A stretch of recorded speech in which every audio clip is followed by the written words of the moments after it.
I'm Matt Gelka in Washington, where a case in front of the Supreme Court could decide the future of Planned Parenthood. We will stand to keep. The steps of the Supreme Court were a familiar battleground, with the fight over abortion rights continuing. Inside, justices heard a case from South Carolina where the state stopped all Medicaid funding from going to Planned Parenthood. It's about health care for women. It's about health care for men who get STD health care.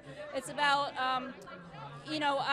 us taking care of our population. This case isn't about abortion or even politics at all. This is about the standard of care and the fact that Planned Parenthood and abortion lobby is trying to force unwilling taxpayers into funding their bottom line, which is abortion. Federal law already prevents money going towards abortion in most cases, but South Carolina disqualified Planned Parenthood as an approved Medicaid provider, meaning no funds were going to Planned Parenthood, even for the other services it provides, because they are an abortion provider.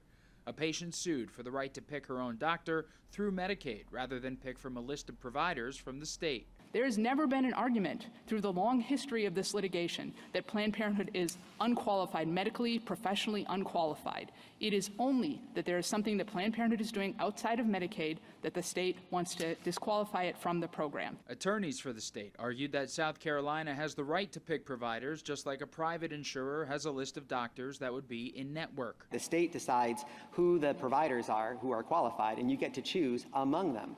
And they decided that Planned Parenthood was unqualified for many reasons, chiefly because they're the nation's largest abortion provider.